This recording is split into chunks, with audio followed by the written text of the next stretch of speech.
Hello कैसे हो सब? बढ़िया। तो फीवर की वजह से एक दो क्लास मिस हो गई थी अपनी, आज कर लेते हैं इकोनॉमी का अगला वाला चैप्टर। जो पहला वाला चैप्टर कंप्लीट हो गया था, सेकंड हो गया था कंप्लीट आपका एग्रीकल्चर, और उससे रिलेटेड सारी कर लिए हैं। ठीक है, उसके क्वेश्चन और इस थर्ड चैप्टर के क्वेश्चन कल जब ये कंप्लीट हो जाएगा थर्ड चैप्टर तब एक साथ ही कर लेंगे। ठीक है, अभी जो हम करने वाले हैं थर्ड चैप्टर उसका पार्ट 1 एक आज हो जाएगा और एक कल में, ये दो पार्ट में चैप्टर कंप्लीट होगा और दो ही पार्ट इसके अंदर में दिए गए। क्या क्या दिए गए यहाँ पे? थर्ड चैप्टर कौन सा है, किसी ने देखा था? थर्ड चैप्टर है ग्रामीण विकास और पंचायती राज। ठीक है, पंचायती राज आप पॉलिटी में कर ही चुके हो वैसे तो, लेकिन फिर भी यहाँ पे पंचायती राज का जो बेसिक स्ट्रक्चर दिया गया है वो भी हम देख लेंगे, और पंचायती राज से रिलेटेड कोई योजना स्कीम्स दी गई है। और ग्रामीण विकास है, ग्रामीण विकास में तो दिया यही गया गया है आपको कि ग्रामीण विकास रूरल डेवलपमेंट के लिए जो गवर्नमेंट है वो कितनी स्कीम चला रही है। ठीक है, कौन कौन सी स्कीम चल रही है, सिवाय इसके अलावा कुछ नहीं आएगा, है भी नहीं कुछ भी दिया हुआ। तो सीधी सीधी सारी आज करने वाले हैं। जो ग्रामीण विकास पूरा कंप्लीट करेंगे, रूरल डेवलपमेंट, उससे रिलेटेड जितनी भी स्कीम चल रही है वो सारी देखनी है। और उन स्कीम का फालतू डाटा नहीं है, जो इंपॉर्टेंट डाटा है सिर्फ वो लेके आया हूँ, तो वो वही उसके नोट्स बना लेना, उसी में से सारे क्वेश्चन आएंगे आपके। ठीक है, टाइम बिना वेस्ट किए हुए। तो ये देखो रूरल डेवलपमेंट है और पंचायती राज, पंचायती राज कर लेंगे। रूरल डेवलपमेंट से रिलेटेड जितनी सारी स्कीम है 20-25 स्कीम है वो सारी आज कर देंगे अपने। उससे पहले जो सेकंड चैप्टर था जब हमने कंप्लीट किया था उसके अंदर में 2 पॉइंट थोड़े से बच गए थे। एक तो वाटर शेड डेवलपमेंट कि जल ग्रहण विकास के लिए गवर्नमेंट क्या कर रही है, वो सीधा क्वेश्चन आता है कई बार 5 नंबर का। और एक रहता है कि भूजल की स्थिति क्या है, और भूजल की स्थिति को जो अगर ओवर एक्सप्लॉयटेशन हो रहा है, ग्राउंड वाटर बहुत ज्यादा डिप्लीट हो गया है, तो उसको जो है स्ट्रॉन्ग करने के लिए, उसको सही करने के लिए वापस आप गवर्नमेंट क्या है क्या क्या प्रयास कर रही है, कौन कौन सी योजनाएं, अगर आपको बोल दिया जाए भूजल की स्थिति में राजस्थान में सुधार करने के लिए कौन सी योजनाएं चल रही है, 2 नंबर में पूछ लिया, 5 नंबर में पूछ ले, तो क्या लिखना है आपको। ये 2 पॉइंट थोड़े से बचे हुए थे, उनको पहले कंप्लीट कर लेते हैं। ठीक है, भूजल की स्थिति पहले अगर देखें, दो ही चीज देखनी है भूजल में। पहले तो करंट पोजीशन क्या है राजस्थान के अंदर में, क्या है कि भूजल आकलन रिपोर्ट आती है। ठीक है, 2021 की जो रिपोर्ट है उसके अकॉर्डिंग जब हम देखते हैं ग्राउंड वाटर की कंडीशन क्या है पूरा ऑल ओवर इंडिया के अंदर में, तो उसमें देखते हैं कि राजस्थान के अंदर में 78%, कितना 78% है जो ओवर एक्सप्लॉइटेड कैटेगरी के अंदर में आता है, अति दोहित क्षेत्र के अंदर में आता है। यानी जितना हमें एक्सप्लॉइटेशन करना चाहिए, जितना पानी हमें निकालना चाहिए था कुओं से है, उसमें से हम ज्यादा निकाल रहे हैं, तो ओवर एक्सप्लॉइटेशन कैटेगरी। जितना वो रिफिल नहीं हो पा रहे हैं नीचे, उससे ज्यादा हम पंप कर रहे हैं बाहर। ठीक है, तो राजस्थान के अंदर में उसके वजह से, क्योंकि ज्यादा सिंचाई का क्षेत्र, क्या ज्यादा सिंचाई क्या हो रही है अभी उनसे जो है ट्यूबवेल से सिंचाई हो रही है। अगर इंदिरा गांधी नहर योजना वहां से भी देख लें, अपने भी सिंचाई हो रही है। तो कई बार जब पानी नहीं आता है या सही टाइम पे सिंचाई नहीं हो पाती है, तो हम क्या कर रहे हैं, ट्यूबवेल वगैरह लगा रखे हैं। तो उनकी वजह से क्या हो रहा है कि जो अति दोहित क्षेत्र है वो कितना है, सबसे ज्यादा इंपॉर्टेंट डाटा जो है आपका ये रहेगा 78%। और आपसे पूछ लिया जाए कि राज्य में भूजल दोहन की दर कितनी है, तो वो कितनी बोलोगे कि 150% के हिसाब से हम भूजल दोहन कर रहे हैं, 150% के हिसाब से। तभी तो ज्यादा ओवर एक्सप्लॉयटेशन वाली कैटेगरी के अंदर में ज्यादा बढ़ता जाएगा, 78% तक बढ़ गए हम, क्योंकि हमें 100% भी नहीं, 150% हम जितना यूज हो रहा है उससे ज्यादा, यानी कि अगर 100 लीटर फिल हो रहा है तो हम 150 लीटर निकाल लेते हैं। ठीक है, तो इस वजह से हमारा धीरे धीरे ऐसे तो सारा क्षेत्र आ जाएगा, दो क्षेत्र में आ जाएगा। फिर हमें अगर ट्यूबवेल वगैरह से पानी निकालना कभी जरूरत में पड़ता है तब हम नहीं निकाल पाएंगे। तो इसके लिए गवर्नमेंट क्या करती है कि ज्यादा क्या करना पड़ेगा हमें कि एक तो सबसे ज्यादा जो इसका आसान काम क्या है कि जितना पानी है, ग्राउंड वाटर है, उसको ज्यादा से ज्यादा रिप्लेनिश करना है, यानी ज्यादा से ज्यादा उसको वापस भंडारण करना है। तो जो वो कैसे किया जाएगा, वो रेन वाटर हार्वेस्टिंग के थ्रू किया जाएगा। तो गवर्नमेंट ने बोला है कि अगर हम इसके लिए स्कीम लेके आते हैं, ठीक है, कि इसको हमें रेन वाटर हार्वेस्टिंग करना है या भूजल वाला जो स्थिति है उसको और अच्छा बनाना है, इसके लिए जो सबसे पहले जो भारत सरकार लेके आई है स्कीम, वो कौन सी है, अटल भूजल योजना। कौन सी है, अटल भूजल योजना है। वो 1 अप्रैल, इसका इंपॉर्टेंट क्या है, 1 अप्रैल 2020। सबसे पहले हमें ये हर योजना का देखना है, अगर कोई इंपॉर्टेंट है जो लेटेस्ट है उसका तो प्रॉपर डाटा देखना है कि कब शुरू की गई है। तो 1 अप्रैल 2020 को अटल भूजल योजना शुरू की गई है। दूसरा इंपॉर्टेंट पॉइंट क्या है, किसकी सहायता से शुरू की गई है, पूरे ऑल ओवर इंडिया में अगर आपको ग्राउंड वाटर सही करना है तो ज्यादा पैसा लगेगा, तो इसके लिए किसकी सहायता से शुरू की गई है, विश्व बैंक की सहायता से। यानी 50-50 लिखा है यहाँ पे, 50% जो है भारत सरकार करेगी, 50% विश्व बैंक से आप लोन लेगोगे, तो 20% 50% में सहायता दे रहा है अपने को। तो विश्व बैंक की सहायता से चल रही है, भारत सरकार चला रही है। 1 अप्रैल 2020 को अटल भूजल योजना चलाई गई है ग्राउंड वाटर की कंडीशन को सही करने के लिए। ये 5 सालों के लिए होगा। अब ग्राउंड वाटर एक दिन में तो सही हो नहीं सकता, 1 साल में योजना आप लगा के कर नहीं सकते हो। तो ग्राउंड वाटर को अगर सही करना है तो आपको लगातार 20-21 से लेकर 24-25 तक 5 सालों तक आपको योजना को लागू करना है। राजस्थान के लिए 5 वर्षों के लिए हमें कितना मिला है, 1100 लगभग 90 करोड़ रुपए मिले। तो सिर्फ राजस्थान को देख लो 1190 करोड़ है, तो बाकी सारे अगर देखोगे तो काफी बड़ी योजना है। अगर 10-15 हजार करोड़ रुपए इसमें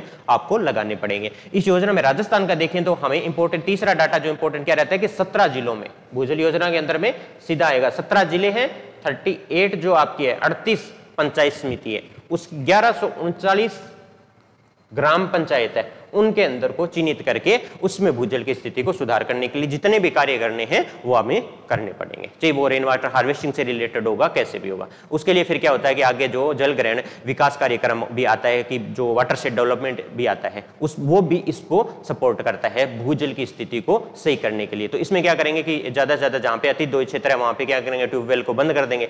कुछ दिन पहले भी, कुछ सालों पहले ही आया था दिन, तो क्या कि अभी कुछ जहां पे बहुत ज्यादा हो रहा है, दोहन हो रहा है भूजल का, तो वहां पे आप क्या कर रहे हो कि ट्यूबवेल वगैरह मना कर रहे हो किसानों को कि वहां पे आप ट्यूबवेल नहीं लगा सकते हो, ठीक है, पानी नहीं ले सकते हो। तो इस तरीके के कार्यक्रम है जो भी चलाए जाएंगे। सबसे इंपॉर्टेंट क्या है, अटल भूजल योजना है, भूजल की स्थिति को सही करने के लिए है, विश्व बैंक की सहायता से चलाई जाएगी। कब चलाई जाएगी, 1 अप्रैल 2020 को शुरू की गई है, 5 सालों के लिए दिया जाएगा, पूरा ऑल ओवर इंडिया में है। और आपके राजस्थान के लिए 1190 करोड़ दिए हैं, वो अगर छोड़ भी दोगे चलेगा। उसके बाद में क्या करते हो, राजस्थान के अंदर में सारे नहीं है लेकिन 17 जिले हैं, उनकी 38 जो 38 पंचायत समिति है और ग्राम पंचायत भी पूछा जा सकता है इसमें, तो 1139 ग्राम पंचायत है, इनको भी याद कर लेना, ठीक है। अटल भूजल योजना के अंदर में राज्य की कितनी ग्राम पंचायत है वो चिन्हित की गई है, सीधा पूछा जाएगा तो कितनी है, 1139 ग्राम पंचायत है जहां पे भूजल की स्थिति बहुत ज्यादा खराब है, उनको चिन्हित किया गया है। 17 टोटल जिले हैं, 38 जो है आपकी 38 पंचायत समिति है,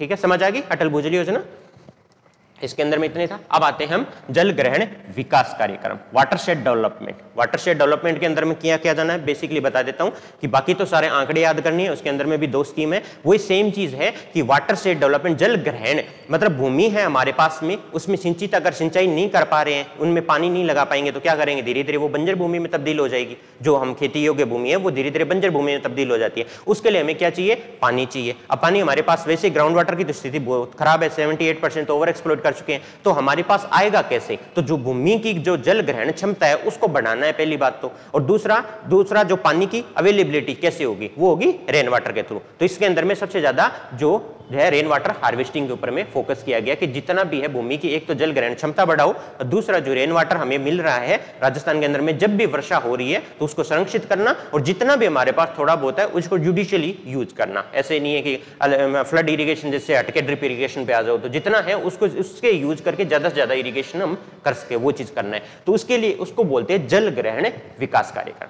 अब आपसे सवाल पूछा जाएगा, बाई चांस आता है कि 5 नंबर का जल ग्रहण विकास का क्या है, या वाटरशेड डेवलपमेंट सीधा लिख दिया जाए, या आगे ये पूछ लिया जाए क्या है, क्यों जरूरत पड़ी जल ग्रहण विकास कार्यक्रम, इसके अंदर में कौन सी स्कीम आ रही है। तो आपको लिखना क्या, पहले तो हमें बताना है कि स्थिति जल ग्रहण विकास की हमें वाटरशेड डेवलपमेंट की जरूरत क्यों पड़ती है। कि राजस्थान के अंदर में अब आप देखो कि देश को सबसे बड़ा राज्य 10.4% अपना हिस्सा आता है, अगर एरिया तो बहुत है हमारे पास में, लेकिन आप देखोगे कि 101 लाख हेक्टेयर बंजर भूमि भी है। बंजर भूमि का परसेंट भी क्या था अपन ने, कितना था, 10% था, यानी कि 101 लाख हेक्टेयर जितना कर रहे हैं उसमें बंजर भूमि है। अब जो कृषि योग्य भूमि है धीरे धीरे बंजर भूमि ज्यादा में तब्दील हो रही है, इसलिए हमें वाटरशेड जल ग्रहण विकास कार्यक्रम लाए हैं। क्षेत्रफल की दृष्टि से बड़ा होने के बावजूद राज्य में कुल जल संसाधनों का मात्र 1.16% ही उपलब्ध है। ये देखो यहाँ पे 10.4% तो क्षेत्र है आपके पास, 101 लाख हेक्टेयर बंजर भूमि ऑलरेडी है, और पूरे देश के जितने भी आपके पास जल ग्रहण संसाधन है ना, कैसे भी कर लो, जल ग्रहण के जो जल संसाधन है जिनसे आप कर सकते हो सिंचाई के लिए, कुएं के हिसाब से, तालाब,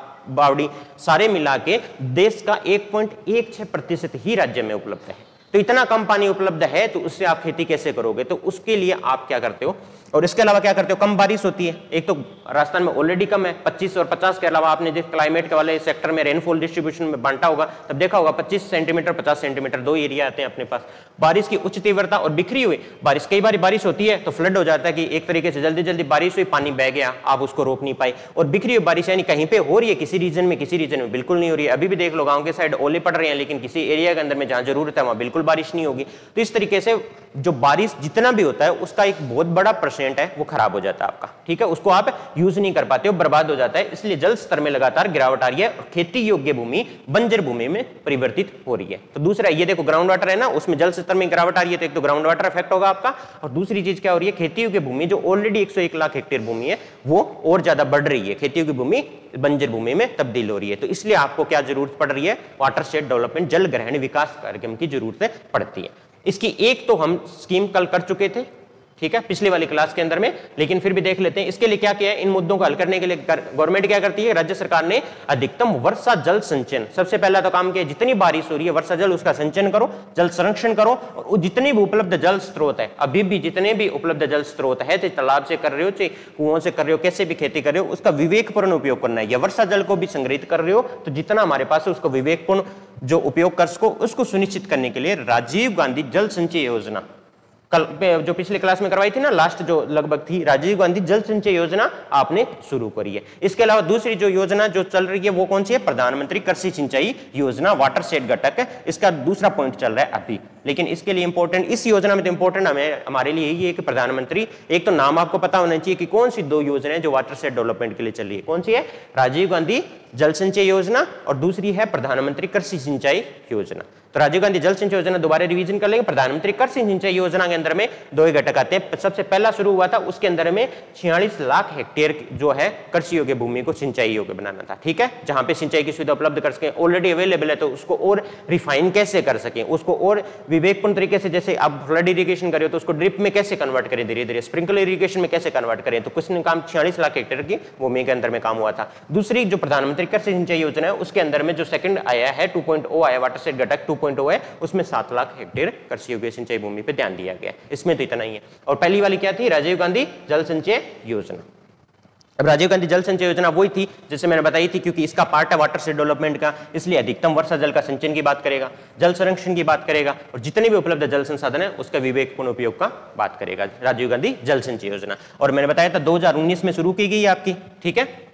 और यहाँ पे ग्रामीण विकास और पंचायती राज विभाग है वो क्या रहेगा, प्रशासनिक विभाग रहेगा, और जल ग्रहण विभाग और मृदा संरक्षण विभाग है वो आपका इसका नोडल विभाग रहेगा। तो आपसे पूछ लिया जाए कि वाटरशेड डेवलपमेंट का है लेकिन उसका प्रशासनिक विभाग कौन सा है, इसलिए वाटरशेड डेवलपमेंट से संबंधित होने के बावजूद इसका प्रशासनिक विभाग है वो ग्रामीण विकास और पंचायती राज विभाग आता है, ठीक है। तो ये वाला जो सेकंड जो चैप्टर था उसमें थोड़ा सा पॉइंट बचा हुआ था, आपके लिखने के हिसाब से इसको ले आए हैं, लेकिन अभी आ गया है राजीव जो ग्रामीण विकास और पंचायती राज विभाग की बात कर लेते हैं। आज ये जो चैप्टर है वो है ग्रामीण विकास और पंचायती राज। अब ग्रामीण विकास की बात की जाएगी, लेकिन इससे पहले ये देख लेते हैं कि क्यों लेके आए थे, कि जो अलग थलग है, कम आबादी वाले ग्रामीण क्षेत्र है, उनको उसके अंदर में योजना बनाने के लिए, लोगों के लिए स्पेसिफिकली योजना, उसके रिलेटेड कोई भी प्रॉब्लम है उनकी गुणवत्ता में सुधार करने के लिए जीवन में और आर्थिक कल्याण के लिए आपका आया था 1 अप्रैल 1999 में। कब आया था, सबसे पहले तो देखो ग्रामीण विकास और पंचायती राज विभाग बनाया कब गया था।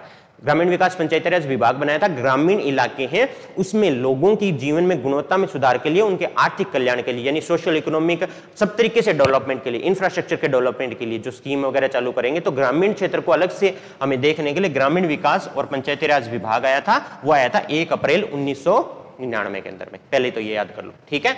उसके अंदर में बहुत सारी ऐसे संस्था आई है ग्रामीण विकास पंचायती राज की, जिसमें जो इंपॉर्टेंट संस्था में दी गई है वो याद कर लेंगे और भी स्कीम याद कर लेंगे। सबसे पहला पॉइंट आता है हमारे पास में, वो है राजस्थान ग्रामीण आजीविका विकास परिषद, राजीविका क्या है, ठीक है। सबसे पहला पॉइंट दिया गया है राजीविका क्या है, राजस्थान ग्रामीण आजीविका विकास परिषद। सारी स्कीम को जो नाम है उसी से आपको लगभग पता लग जाएगा, उसके बाद डिटेल में जाना है कि क्या है। सबसे पहला काम क्या करती है कि ग्रामीण में आजीविका को विकास करने के लिए परिषद दी गई है। आजीविका मतलब लाइवलीहुड बढ़ाने के लिए दिए गए हैं, कि जो एरिया में जहां पे लाइवलीहुड की सुविधा उपलब्ध नहीं है, जहां पे, इसलिए ये ज्यादातर स्वयं सहायता समूहों पर काम करती है, ठीक है, ये संस्था। तो जहां पे जिन लोगों के पास अपॉर्चुनिटी नहीं है कि अपनी स्किल का यूज करके अपने लिए लाइवलीहुड बढ़ा सके, यानी अपने लिए आजीविका का उपलब्ध कर सके प्रबंधन, उनको सपोर्ट करने के लिए ये लाई गई है संस्था राजस्थान ग्रामीण आजीविका विकास परिषद। अब देखते हैं कि राजीविका ग्रामीण विकास विभाग के प्रशासनिक नियंत्रण के तहत राजस्थान सरकार द्वारा अक्टूबर 2010 में स्थापित की एक स्वायत्त संस्था है। अक्टूबर 2010, सबसे पहले क्या आएगा, अक्टूबर 2010 में इसको स्थापित किया गया था। किसके अंडर में आएगी, मैं पता ही है, राजीविका के राजस्थान ग्रामीण आजीविका परिषद है, तो ग्रामीण विकास पंचायती राज विभाग के अंडर में आ जाएगी। तीसरी है यहाँ पे इंपॉर्टेंट पार्ट की सोसाइटी, ये एक सोसाइटी है, ठीक है, संस्था एक स्वायत्त संस्था है तो ये सोसाइटी के अंदर में आएगी। तो सोसाइटी पंजीकरण अधिनियम 1958 के अंदर में पंजीकृत है। अगर आपसे पूछ लिया जाए राजीविका है वो क्या है, एक तो स्वायत्त संस्था है। स्वायत्त संस्था है तो एक सोसाइटी है जो काम करती है, लेकिन ये प्रशासनिक नियंत्रण किसके अंडर में है, इसका ग्रामीण विकास और पंचायती राज के अंदर में। राजीविका का बड़ा प्रोजेक्ट चल रहा है अभी यहाँ पे राजस्थान के अंदर में। तो उसके अंदर में क्या करते हैं कि जो स्वयं सहायता समूह है, जैसे कोई अपना हाथ से बना हुआ कोई चीज लेके आते हैं, कपड़े की चीज बनाते हैं, पोटरी बनाते हैं, तो जितने भी स्वयं सहायता समूह है जो छोटे छोटे हैं वो काम करते हैं, उनको राजस्थान के अंदर में पूरे राजस्थान में रिकॉग्नाइज हो सके इसके लिए वो राजीविका काम करती है। तो उसको ऑनलाइन बिकवाना है तो वो काम करेगी, उनके लिए फेयर का आयोजन करना है तो वो काम करेगी, यहाँ पे लाके उनके लिए प्रदर्शनी की जाती है, लोगों को प्रोत्साहित किया जाता है कि बहुत सारे जो आपके सिलेक्टेड लोग हैं, जैसे आप जाते हो तो आप भी लोग भी बाद में राजीविका में काम करोगे तो उनके लिए फेयर का आयोजन करोगे, तो आपको ताकि लोगों को पता लग सके कि ये चीज भी है जो हम हैंडमेड हो गए बना रहे हैं, जो स्वयं सहायता समूह है जो छोटे लेवल पे अपनी आजीविका के लिए ये काम कर रहे हैं, तो आप उनको वहां पे जाके खरीद सकते हो ताकि उनके लिए आजीविका का प्रबंध हो सके। ठीक है, तो यहाँ पे राजीविका का क्या है कि प्रशासनिक नियंत्रण रहेगा। ग्रामीण विकास और पंचायती राज विभाग अक्टूबर 2010 में स्थापित की गई थी। सोसाइटी इसलिए सोसाइटी पंजीकरण अधिनियम 1958 में ये पंजीकृत है और स्वयं सहायता समूह में आधारित संस्थागत संरचना से जुड़े सभी ग्रामीण आजीविका कार्यक्रमों को लागू करना इनका काम है। ठीक है, तो स्वयं सहायता समूह से आधारित जो संस्थागत संरचना से जुड़े हुए लोग हैं उनके लिए कोई भी अगर कार्यक्रम आजीविका से संबंधित कार्यक्रम है उनको लागू करने का काम किस करेगा, राजीविका करेगा। ठीक है, इसमें अपने को इतना करना है। अब इसके अंदर में केंद्र और राज्य सरकार मिलकर अपने लिए यहाँ पे दो जो योजनाएं हैं वो चला रही है, दो योजना चला रही है। वो ये योजना कौन सी है, राष्ट्रीय ग्रामीण आजीविका मिशन और राष्ट्रीय ग्रामीण आर्थिक परिवर्तन योजना। इनको कौन चला रहा है अभी, राजीविका, राजीविका के अंडर में है। राजीविका के अंडर में अगर आपके पास पूछ लिया जाए कितनी है केंद्र और राज्य सरकार की, दो है, दो सिर्फ राज्य सरकार के, जो आगे करेंगे स्पेसिफिकली जब योजना का नाम आएगा। ये जो दो है वो कौन करेगा, सेंटर और स्टेट है मिलके कर रहे हैं अपने। ठीक है, तो पहली है राष्ट्रीय ग्रामीण आजीविका मिशन, नेशनल लेवल का जो आजीविका का मिशन था, और यहाँ पे अपने पास राजीविका है जो आजीविका ग्रामीण विकास में आजीविका से संबंधित है, तो इसी के अंडर में चला दिया गया। ये कब लॉन्च किया गया था, जून 2011 के अंदर में। पुरानी योजना है ये, जून 2011 के अंदर में राष्ट्रीय स्तर पर ग्रामीण आजीविका के लिए एक मिशन चलाया गया था। ये सेम चीज तो जून 2011 में लॉन्च किया गया था। अब इसका नाम क्या रहता है, दीनदयाल अंत्योदय योजना राष्ट्रीय ग्रामीण आजीविका मिशन, ये पूरा नाम कर दिया गया इसका। ठीक है, अभी नाम क्या है इसका, कुछ सालों से दीनदयाल अंत्योदय योजना राष्ट्रीय ग्रामीण आजीविका मिशन, आपको यही दिया जाएगा अगर दिया जाएगा तो। ये सहायता वही बात किसकी सहायता से, विश्व बैंक द्वारा निवेश सहायता के माध्यम से क्या करता है ये मिशन का उद्देश्य कुशल और प्रभावी संस्थागत मंच तैयार करना है, पूरी तरीके से सरकार द्वारा प्रायोजित है। ठीक है, तो जो भी आपको ग्रामीण लेवल पर आजीविका के लिए संस्थागत ढांचा चाहिए वो कौन तैयार करके देता है आपको, राष्ट्रीय ग्रामीण आजीविका मिशन तैयार करके देता है। इसका काम क्या है कि कोई भी आप आजीविका करना चाहो ग्रामीण लेवल पे तो उनके लिए संस्थागत ढांचा तो एक चाहिए होगा काम करने के लिए, तो उसको तैयार करके देने की जिम्मेदारी है राष्ट्रीय ग्रामीण आजीविका मिशन। जून 2011 में लॉन्च किया गया। अभी इसका नाम दीनदयाल अंत्योदय योजना राष्ट्रीय ग्रामीण आजीविका मिशन है। विश्व बैंक द्वारा ये निवेश सहायता से चल रही है यहाँ पे। और एक चीज ये है कि पूरी तरह सरकार द्वारा प्रायोजित है। यहाँ पे पूरा बोल रहे सेंटर में पूरा 100% पैसा दूंगा क्योंकि विश्व बैंक दे रहा है मेरे को। राज्य के सारे जितने भी 33 जिले उनके अंदर में ही लागू है। अपने को हर एक योजना को ये भी देखना है कि कितने जिलों में लागू है, क्योंकि सारी योजनाएं नहीं होंगी जो सारे जिलों में लागू होगी। कौन से जिलों में लागू है, अगर किसी जिलों के कुछ जिलों के कुछ स्पेसिफिक ब्लॉक में लागू है तो उन पे भी फोकस करना है। ठीक है, तो ये सारी राष्ट्रीय ग्रामीण वाली तो है, सब में लागू हो रही है। सेकेंड देखो, राष्ट्रीय ग्रामीण आर्थिक परिवर्तन योजना, काम यही है कि उनको आर्थिक रूप से सबल बनाना। ठीक है, जो उनको आजीविका उपलब्ध करा के आर्थिक रूप से सबल बनाना। दूसरी योजना कौन सी थी, राष्ट्रीय ग्रामीण आर्थिक परिवर्तन योजना, इंग्लिश में नाम है national rural economic transformation project. यानी रूरल जो है इकोनॉमी उसको ट्रांसफॉर्मेशन करना है पूरा का पूरा। जो रूरल इकोनॉमी किस आधार पर काम करेगी, उनके लिए अगर हैंडमेड कुछ चीजें बना रही है तो उनको प्रमोट करके जो रूरल इकोनॉमी है उसको ट्रांसफॉर्मेशन करना है। ये देखो प्रदेश के 9 जिलों के 36 प्रखंडों में लागू किया गया है। सारी जगह काम नहीं आएगी, कितने में लगे, 9 डिस्ट्रिक्ट है इसके अंदर में और इनके भी 36 ब्लॉक में लागू किया गया है। सिर्फ ये याद कर लेना, 9 डिस्ट्रिक्ट है, 36 ब्लॉक्स है, ये लिखना है आपको। ठीक है, और दिनांक 24 अप्रैल 2019 को अखिल भारतीय स्तर पर प्रारंभ हुआ, विश्व बैंक में सहायक है। तो ये भी विश्व बैंक में पूरे 33 जिलों में लागू होती है। ये भी विश्व बैंक की सहायता से चल रही है। ये 24 अप्रैल 2019 को लागू हुई थी। ये रूरल ग्रामीण आजीविका पहले चल रहा है, जून 2011 में लागू हुई थी। ये राष्ट्रीय ग्रामीण आर्थिक परिवर्तनशील योजना 9 ही जिलों में लागू है अपने, और 36 आपके ब्लॉक्स में लागू। ठीक है। कभी पूछ लिया जाए कि राष्ट्रीय ग्रामीण आर्थिक परिवर्तन योजना है जो राजीव का द्वारा चलाई जा रही है, कितने ब्लॉक्स में काम करिए या कितने जिलों में काम करिए, तो पता होना चाहिए 9 जिलों में काम करिए, 36 ब्लॉक में आपके काम कर रही है। ठीक है, ये 2 योजनाएं थी आपकी। अभी हमने केंद्र और राज्य की जो मिला की योजना थी वो कर लिए। 2 सिर्फ योजनाएं हैं जो सिर्फ राज्य के अंदर में लोकल तौर पर जो राजीव का चलाता है, वो जब आगे करेंगे जिस चैप्टर में आएगी उसी।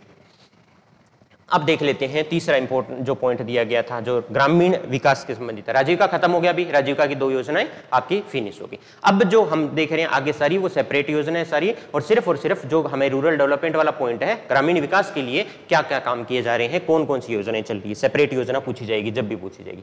तो सबसे पहले आया था, हमें पता है मनरेगा आया था। ठीक है, महात्मा गांधी राष्ट्रीय ग्रामीण रोजगार गारंटी योजना, महात्मा गांधी राष्ट्रीय ग्रामीण रोजगार गारंटी योजना, यानी कि सबसे पहला काम हम ग्रामीण विकास में क्या करेंगे, सबको रोजगार उपलब्ध करवाएंगे। अब इसके जो कंपोनेंट है आपने बहुत टाइम पहले आई हुई है, 2016 से जितनी याद है वो देख लेते हैं, लेकिन फिर भी इसके सैलेंट फीचर और सारे करने पड़ेंगे। अभी लेटेस्ट बजट में क्या इसका परिवर्तन किया गया है, क्या इसमें अलग से मुख्यमंत्री जी ने चेंज किया है जो हमारे लिए अभी लेटेस्ट आ सकता है प्रीलिम्स के अंदर में, वो देख लेते हैं। ठीक है, ग्रामीण लोगों को काम किया, ग्रामीण लोगों को रोजगार प्रदान करना और समावेशी विकास को बढ़ावा देना, ये तो रहेगा हमेशा की रोजगार देना और उससे समावेशी विकास हो सके। दूसरा कि इस योजना को उद्देश्य ग्रामीण क्षेत्रों में वित्तीय वर्ष में कम से कम 100 दिन, ओरिजिनल जो है उसमें कितना दिया गया अपने को, जो नेशनल लेवल पर चल रही है 100 दिन, सबको पता है ये गारंटी शुदा मजदूरी रोजगार प्रत्येक परिवार को प्रदान करके आजीविका सुरक्षा को बढ़ावा देना है। और ये किनको दिया जाएगा, जिसके वयस्क सदस्य अकुशल शारीरिक कार्य करने के लिए स्वेच्छा से काम करते हैं। हमेशा ध्यान रखना, एम्प्लॉयमेंट की जहां भी बात आती है ना, नेशनल लेवल पे एम्प्लॉयमेंट की अनएम्प्लॉयमेंट की बात करते हैं, तो वहां पे विलिंग की बात आती है, स्वेच्छा से आप क्या रोजगार चाह रहे हैं कि नहीं, तभी आपको एम्प्लॉयमेंट, अगर हो एम्प्लॉयड तो एम्प्लॉयमेंट वाले कैटेगरी में रखा जाएगा, नहीं हो स्वेच्छा से आप काम चाह रहे हो और आपको काम नहीं मिल रहा है, तब आपको अनएम्प्लॉयमेंट की कैटेगरी में जाएगा। आप स्वेच्छा से चाह रहे हो मुझे काम नहीं करना, तो आप अनएम्प्लॉयमेंट में नहीं गिने जाओगे, अनएम्प्लॉयड आपको नहीं माना जाएगा। तो वो वयस्क जो सदस्य कोई भी हो सकता है जो अकुशल शारीरिक कार्य करेगा, ये सारा काम कौन सा रहेगा, अनस्किल्ड वर्कर, अनस्किल्ड वाला ही है, अनस्किल्ड रहेगा आपका, यहां पे स्किल की कोई जरूरत नहीं है। तो अगर आपका मन कर रहा है कि आप अनस्किल्ड काम कर सकते हो स्वेच्छा से, तो आप भी मनरेगा में जा सकते हो। तो परिवार के अंदर में आपको यहाँ पे जो सदस्य है हर परिवार के प्रत्येक परिवार को दिया गया है, यहाँ पे 100 दिन का आप भी रोजगार ले सकते हो। और इसके लिए जो मजदूरी तय की गई है अनस्किल्ड वर्कर की, जितनी नेशनल जो राज्य के आधार पे आपको मजदूरी, नेशनल लेवल पे जितनी मजदूरी तय की गई है वो आपको मिल जाएगी। ठीक है, अब देखो इंपॉर्टेंट बात आती है अब कि 2023 का जो बजट है उसके अनुसार क्या है, प्रदेश प्रमुख की ओर से सीएम की तरफ से हमारे 25 दिनों के अतिरिक्त रोजगार की घोषणा की गई है। सबके लिए क्या किया गया है, जो पूरे देशवासियों के लिए 25 दिन का जो अतिरिक्त रोजगार दिया जाएगा। तो अब राजस्थान के अंदर में मनरेगा के अंदर में कितना है रोजगार सबको मिल रहा है, वो कितना है 125 दिन। सबसे इंपॉर्टेंट बात ये हो गई अब। ठीक है, इसके अलावा कुछ विशेष कैटेगरीज है जिनके अंदर में आपको, बाकी सबको तो दिया गया है, जो नॉर्मल लोग हैं सब जो काम कर रहे हैं उनको तो 25 दिन बढ़ा दिया, लेकिन कुछ लोग ऐसे हैं आदिवासी परिवार हो गए या विशेष रूप से विकलांग व्यक्ति हो गए, इनके लिए और ज्यादा बढ़ा दिया गया है। कौन कौन से हमें देखना पड़ेगा, 12 जिलों में रहने वाले सहरिया खेरवा आदिवासी परिवार। ठीक है, याद कर लो ये 12 जिले में है खेरिया, एक पहली बात तो सहरिया हो गए, और खेरवा अगर आदिवासी परिवार से पूछा जाए कहां पे है तो 12 जिलों में अंदर में है, क्योंकि इन पे विशेष जोर दिया गया है इसलिए पूछा जा सकता है। उदयपुर में कौन रह रहा है, खथोड़ी आदिवासी परिवार, उदयपुर में खथोड़ी आदिवासी परिवार। तीसरा जो पॉइंट है वो है राज्य के विशेष रूप से विकलांग व्यक्ति, राज्य के विशेष रूप से विकलांग व्यक्तियों को 100 दिन का अतिरिक्त रोजगार मिलेगा। अब इनके लिए कितना हो गया, 200 दिन का। टोटल कितना हो गया इनके लिए, 200 दिन का। तो अगर पूछ लिया जाए कि राज्य के विशेष रूप से विकलांग व्यक्तियों के लिए कितने दिन की रोजगार की व्यवस्था की गई राजस्थान में मनरेगा के अंदर में, तो 200 दिन का रोजगार मिलेगा इनको। और यही चीज 12 जिले में रहने वाले सहरिया और खेरवा जो आदिवासी है परिवार, उनके लिए व्यवस्था की गई है कितना, 200 दिन। और उदयपुर जिले में कथोड़ी जो आदिवासी परिवार है उनके लिए कितनी व्यवस्था की गई है, 200 दिन। और जो नॉर्मल, इनके अलावा बाकी लोग बचे हैं जो विलिंग है काम करने के लिए, अनस्किल्ड वर्कर के लिए हिसाब से सारे परिवार, उनके लिए 125 दिन हो गया आपका उसका। ठीक है, राज्य प्रमुख द्वारा संचालित इस प्रस्तावित योजना को, अब देखो 100 दिन का रोजगार देने तक का काम रहेगा, वो योजना का नाम तो वही रहना है, मनरेगा ही बोलेंगे उसको, लेकिन जो बजट के हिसाब से अलग से दिया गया है उसको जो पैसा दिया गया है वो लोकेशन होगा, वो किस स्कीम के अंदर में होगा, मुख्यमंत्री ग्रामीण रोजगार गारंटी योजना के थ्रू होगा। यानी जो 25 दिन एक्स्ट्रा वाले और इन जो 3 चीज है विशेष योग्य जन है, 12 जिले वाले आदिवासी परिवार है सहरिया खेरवा और उदयपुर वाले कथोड़ी है, इनके लिए जो 100 डेज का एक्स्ट्रा दिया गया है, ये विकलांग व्यक्तियों के लिए जो 100 डेज का एक्स्ट्रा दिया गया गया है, इसके लिए जो अलोकेशन होने वाला वो मुख्यमंत्री ग्रामीण रोजगार गारंटी योजना के थ्रू किया जाएगा। इसलिए मुख्यमंत्री जी ने इसका अपना अलग बना लिया कि मैं इसमें अलग से दूंगा और नरेगा वाले 100 दिन वाले तो अलग से है ही, तो उनका नाम नरेगा ही रहेगा, कंफ्यूज मत होना। और यहाँ पे जो एक्स्ट्रा दिए हैं इस रूम में जो नई योजना दी गई है कि ये जो हम प्रस्तावित है 25 दिन बढ़ाएंगे 100 दिन बढ़ाएंगे,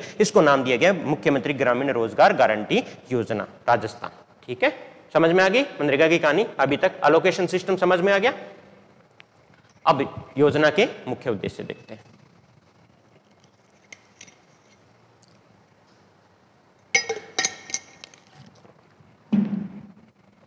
योजना की मुख्य विशेषताएं तो आपको अब तक की पता होनी चाहिए, 2006 से शुरू हो गई है, कहीं कर ली होगी, कभी रिवीजन करवा देता हूं। ग्राम पंचायत के सभी स्थानीय निवासी योजना के तहत पंजीकरण के पात्र है। सबसे पहला इंपॉर्टेंट पॉइंट क्या है कि सारे जो भी निवासी हो आप किसी भी ग्राम पंचायत के, तो सारे जा सकते हैं, बस विलिंग होना चाहिए। आवेदन के 15 दिन के भीतर रोजगार उपलब्ध कराने की गारंटी है। ये सवाल आ सकता है कितने दिन के भीतर आपको रोजगार दिया जाएगा। आपने आवेदन कर दिया, जाके 15 दिन के अंदर आपको रोजगार प्रदान किया जाएगा। अगर आप वहां पे रोजगार नहीं प्रदान कर पाती है गवर्नमेंट, वहां पे कोई अवेलेबल नहीं है जहां पे आपको फिट किया जा सके, तो उसके बाद में बेरोजगारी भत्ते तक की व्यवस्था की गई है। भुगतान राज्य सरकार द्वारा किया जाता है यदि आवेदन के 15 दिन के भीतर रोजगार उपलब्ध नहीं करवाया जाता है। गवर्नमेंट अगर या तो करवाएगी, आपको रोजगार देगी, नहीं देगी तो जितना भी आपका वेतन है उसके बाद में आपका शुरू हो जाएगा, वो बेरोजगारी भत्ते के अनुसार आपको मिलना शुरू हो जाएगा।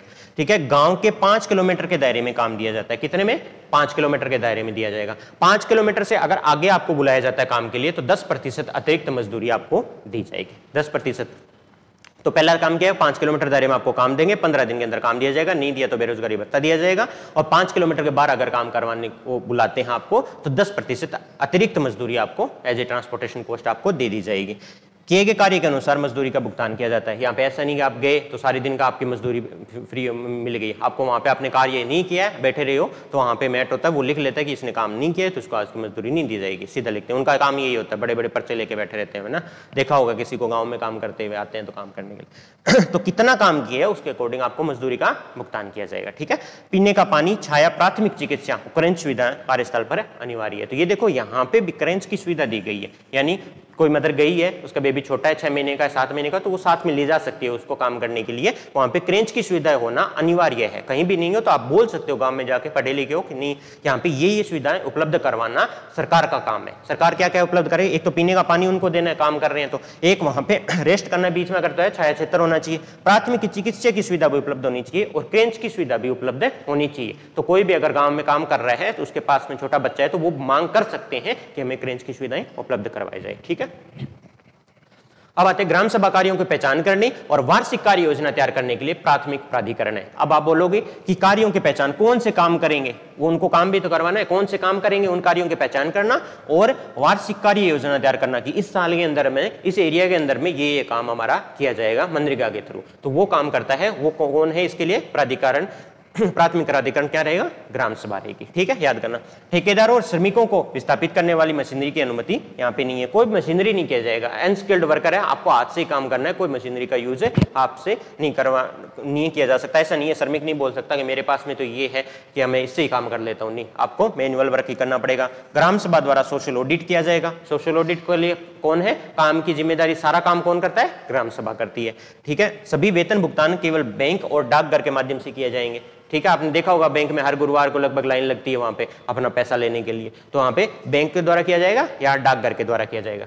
ग्राम सभा को कार्य की प्रगति और गुणवत्ता की निगरानी करने का अधिकार है। फिर गुणवत्ता वही है ना, क्वालिटी के हिसाब से हमें पैसा देना है, तो इसकी निगरानी कौन कर रहा है, ग्राम सभा कर रही है। ठीक है, एक प्रभावी शिकायत निवारक तंत्र भी मौजूद है। अगर कोई बोल रहा है कि मैंने पूरा काम किया लेकिन फिर भी मुझे पैसा आधा दे रहा है, ये आधा खुद मांग रहा है, तो इसके लिए आपको शिकायत निवारण तंत्र भी दिया गया है कि आप शिकायत भी वहां पे करके अपना निवारण करवा सकते हैं। ठीक है, तो समझ आ गई, ये इस हिसाब से लिखना है आपको। ठीक है, सेलिएंट फीचर आपको बता दिया मैंने, उसके अलावा जो इंपॉर्टेंट पॉइंट जो बजट में अभी हुआ है मनरेगा के अंदर में जो क्वेश्चन आ सकता है वो आप ध्यान दे लेना। ठीक है, अब आता है मिशन अमृत सरोवर। मिशन अमृत सरोवर, यहाँ पे मिशन अमृत सरोवर का उद्देश्य क्या है, देश के प्रत्येक जिले में कम से कम 75 अमृत सरोवर तालाबों का निर्माण और विकास करना है। जहां राज्य का लक्ष्य कितना रहेगा, अब टोटल 75 है, कितने जिले हैं, 33 जिले हैं, कितने मिलेंगे, 2475 में तालाब विकसित करने, जिनको नाम दिया गया है अमृत सरोवर। यानी वही चीज है कि वाटर हार्वेस्टिंग को बढ़ावा देना, पानी की जो सुविधा उपलब्ध कराना लोकल एरिया पे। तो नेशनल लेवल पे देश में हर एक जिले में कम से कम 75 में तालाब बनाने हैं। अमृत सरोवर जिनको बोला गया है उनका निर्माण करना है, या बने हुए हैं तो उनको रख रखाव करना है पूरा। तो हमारे लिए 33 जिले हैं, तो इनका कितना आ जाएगा 2475। एक अमृत सरोवर जो कितना एरिया होना चाहिए, ऐसा नहीं छोटे छोटे बना दिए, तो हर एक का एरिया भी डिसाइड किया गया है। तो 10,000 क्यूबिक मीटर की जल धारण क्षमता के साथ में न्यूनतम 1 एकड़ का तालाब होना ही चाहिए। 1 एकड़ के अंदर में तो आपको तालाब बनाना ही है, ऐसे नहीं छोटा सा जोड़ बना दिया उसको आपने काउंट कर लिया, वैसा नहीं चलेगा। 1 एकड़ का होना चाहिए, 10,000 क्यूबिक मीटर की जल धारण क्षमता होनी चाहिए। फिर अमृत सरोवर पोर्टल पर आपने क्या किया है कि आपने 2475 बोले हैं, हमने फिर पूरा डिटेल में मुख्यमंत्री जी ने देखा कि सारे जो डिस्ट्रिक्ट है उनमें देखो मैक्सिमम कितने बना सकते हैं, तो उन्होंने बोला कि 5199 हमारे पास में ऐसे हैं जहां पे हम वहां पे तालाब का विकास कर सकते हैं, अमृत सरोवर का विकास कर सकते हैं, जहां पे 1000 कार्य में कंप्लीट अब ऑलरेडी कर चुके हैं। तो मिशन अमृत सरोवर का 40% काम हमारा कंप्लीट हो चुका है। 2475 का 1000 क्या होगा 40% होगा, तो 40% काम हम कंप्लीट कर चुके हैं। बोला गया था 2475 बनाने का, हम बनाएंगे 5199। ठीक है, तो ये मिशन अमृत सरोवर अगर आपसे पास आ जाए तो ये बता देना। देश में हर डिस्ट्रिक्ट के अंदर में 75 तालाब बनाने का, अमृत सरोवर बनाने का जो दिया गया है लक्ष्य, हमारे पास 2475 बनाने पड़ेंगे। हमने 5199 है उनको जो चिन्हित किया है, हम बनाएंगे टोटल। इसमें से 1000 हमारे पास पूरे हो चुके हैं 40%, और मिनिमम जो एरिया है उस तालाब बनाने का वो 1 एकड़ का रहेगा। 10,000 क्यूबिक मीटर जल धारण क्षमता होनी चाहिए। ठीक है, अब आ जाओ प्रधानमंत्री आवास योजना ग्रामीण।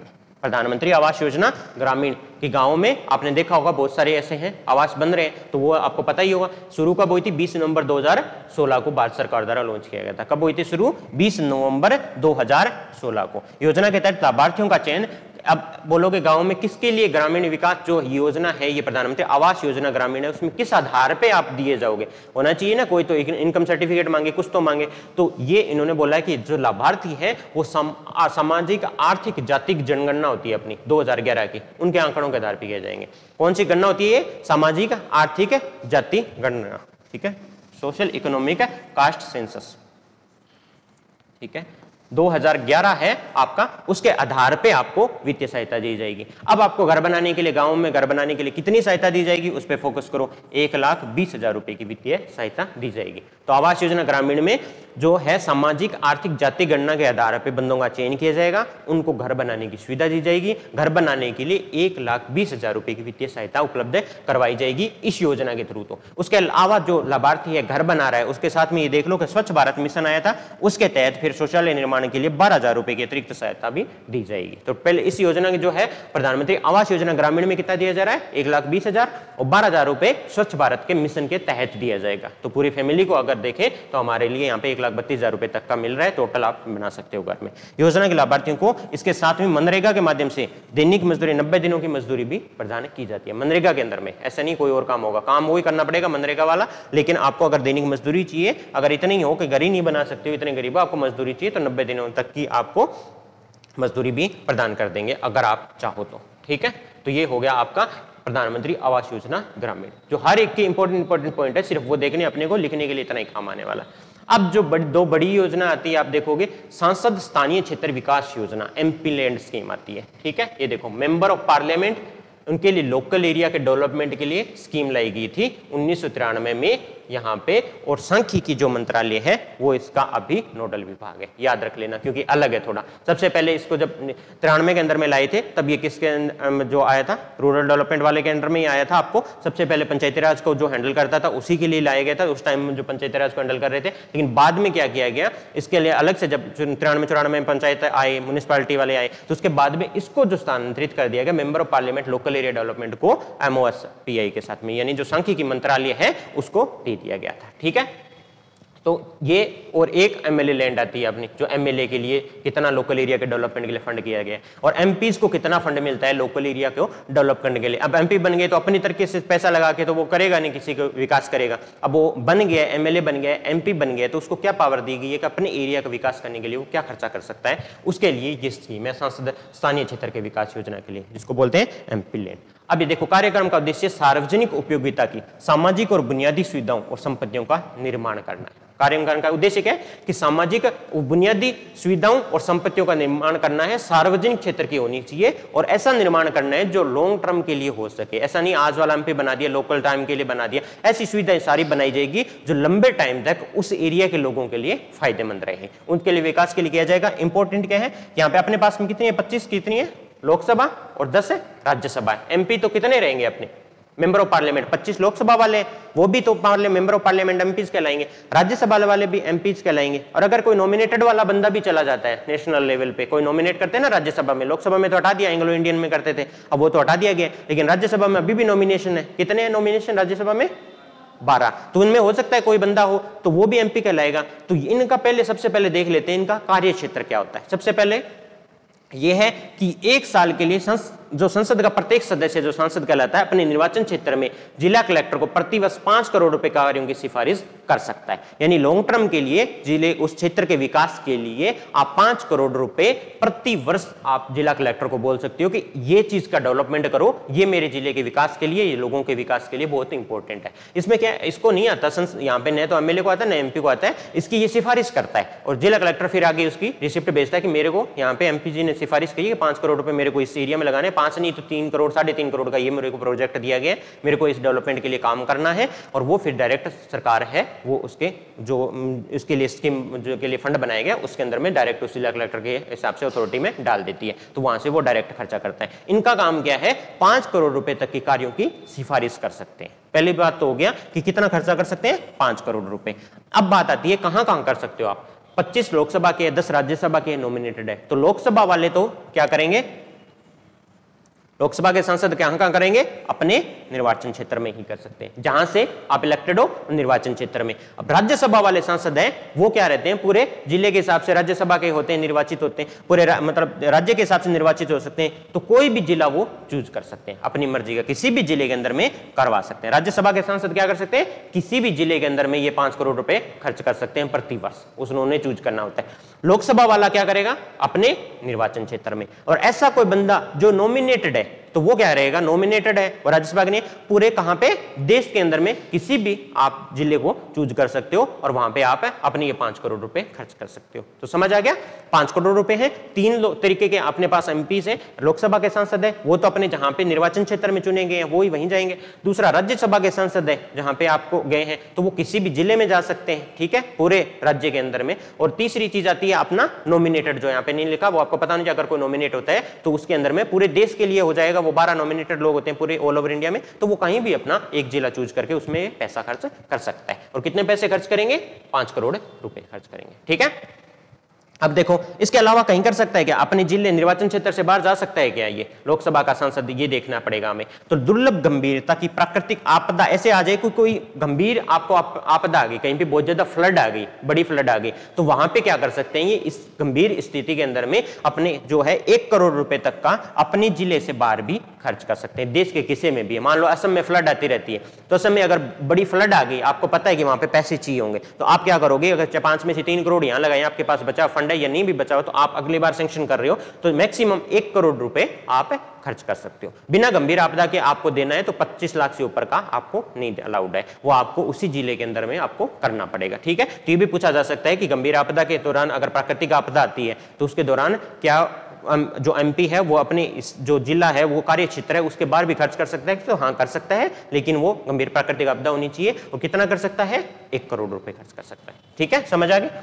अब आप जब डेवलपमेंट की बात करते हो तो सबसे ज्यादा क्या किस पे भी ध्यान देना पड़ता है, हमें SC ST का ऊपर में ध्यान देना पड़ता है कि कौन सा एरिया SC ST का है जिनको डेवलप करना है। इसके लिए तो क्या करते हो आप कि एमपी लैंड्स के लिए विथ जो पोर्शन दिया गया है उसका 15% तो क्या है SC का एरिया डेवलप करने के लिए, 7.5% है वो ST क्षेत्र है, उनमें आपको काम देना ही पड़ेगा। उन वहां पे डेवलपमेंट का ऐसा कोई काम जो लंबे टाइम पर उनके लिए काम का चीज हो। तो यहाँ पे जो एमपी लैंड स्कीम है उसमें कितना है, यहाँ पे SC के लिए शेड्यूल कास्ट के लिए कितना दिया गया, 15% और ST के लिए 7.5%, याद कर लेना, ठीक है, कभी पूछा जा सकता है।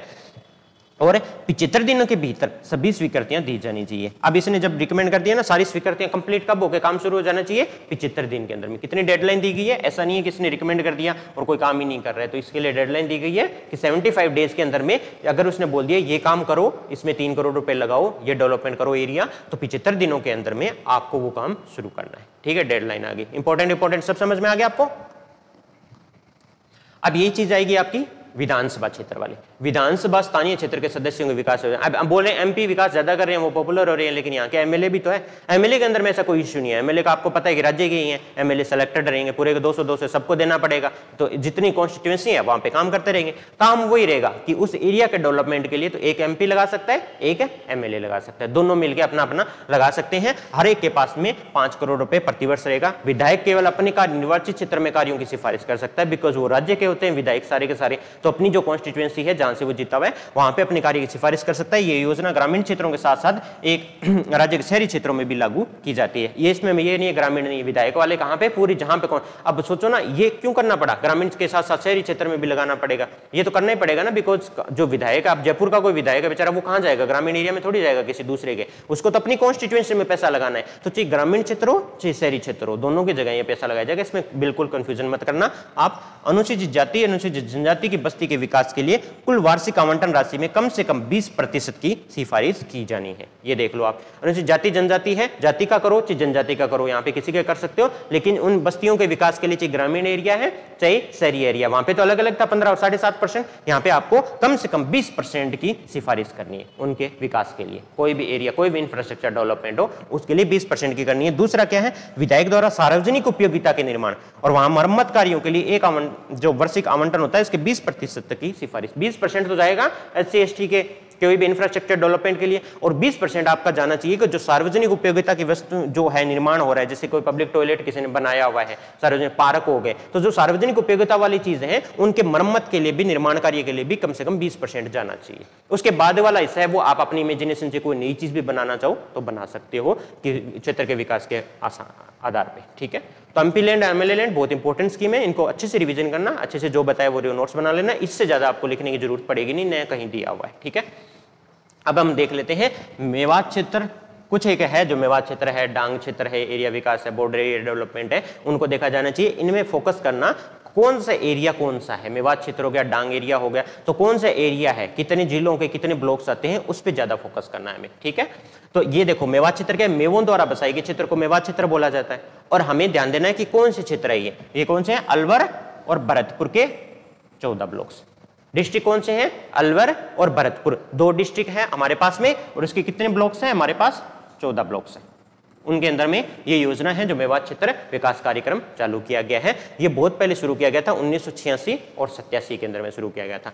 इस योजना का उद्देश्य आवश्यक बुनियादी सुविधाओं का विकास करना, इस क्षेत्र में रहने वाले लोगों के लिए अतिरिक्त रोजगार के अवसर उपलब्ध करवाना, आर्थिक विकास को प्रोत्साहित करना और लोगों के जीवन स्तर में गुणात्मक सुधार लाना। जो हर योजना के अंदर में करते हैं वो ये करेंगे। क्या करना है कि बेसिक इंफ्रास्ट्रक्चर बना दो उनके लिए, एम्प्लॉयमेंट की व्यवस्था कर दो उनके लिए, ताकि क्या करेंगे उसमें एम्प्लॉयमेंट जनरेशन होगा, उनके पास पैसे आएंगे तो उनके लिए जीवन स्तर में सुधार होगा। तो जो मेवात क्षेत्र जो पहले पिछड़ा हुआ क्षेत्र था उनके लिए 1986-87 से योजना चल रही है, अभी भी चल रही है। अपने कौन से अलवर और भरतपुर जिले हैं उनके 14 ब्लॉक में चल रही है, ये याद कर लेना इसमें। ठीक है, दूसरा आता है डांग क्षेत्र विकास कार्यक्रम। अब वही बात है कि वो कौन सा एरिया है जो डांग क्षेत्र कहलाएगा, तो डकैतों से जो प्रभावित, पहले जो बीड़ वाला एरिया था, संकुचित घाटी वाला एरिया था, जो ज्यादातर पूर्वी राजस्थान वाला एरिया अपना वो रहते थे, उसको डांग क्षेत्र बोला जाता था। इसमें पहले चलाया गया था, फिर बंद कर दिया था, उसके बाद 2005-06 में इसको दोबारा लॉन्च किया गया था। इसके अंदर में कितने जिले आते हैं, 8 जिले आते हैं, सवाईमाधोपुर, करौली, धौलपुर, बारां, झालावाड़, भरतपुर, कोटा, बूंदी, पूरा पूर्वी एरिया जो चंबल वाला बीड़ एरिया जो बोलते थे वो पूरा आता है आपका डांग क्षेत्र के अंदर में। उसका विकास करने के लिए दोबारा लॉन्च कब किया गया था, 5-6 में किया गया था। कितने जिले हैं हमारे पास में, 8 जिले हैं। 8 जिलों की कितनी पंचायत समिति है इसके अंदर में, ये पूछा जाएगा, 26 पंचायत समिति है। तो जो डांग क्षेत्र है उसमें 8 जो हमारे पास जिले हैं, 26 हमारे पास उनकी 8 जिलों की, सारे जिले सारे नहीं है लेकिन जो एरिया जो बीड़ एरिया यानी डकैत प्रभावित बीड़ संकुचित घाटी वाला चंबल वाला पास में एरिया है, उन पंचायत समिति को जब 8 में देखा तो हर एक में लगभग अप्रोक्सीमेटली 3-3 पंचायत समिति आई थी। तो 26 पंचायत समिति है जहां पे ये डांग क्षेत्र विकास कार्यक्रम चल रहा है। कार्यक्रम क्या है? सेम कार्यक्रम है, मेवात वाला, ये वाला भी सिंपल एम्प्लॉयमेंट जनरेशन पे ध्यान देना, उनके लिए जीवन स्तर में सुधार करना, वो सेम रहेगा। अभी बता रहा हूं मैं सिंपल कि इसके अंदर में कौन कौन सा एरिया है जो कैटेगराइज किया गया डांग क्षेत्र के अंदर में, ठीक है।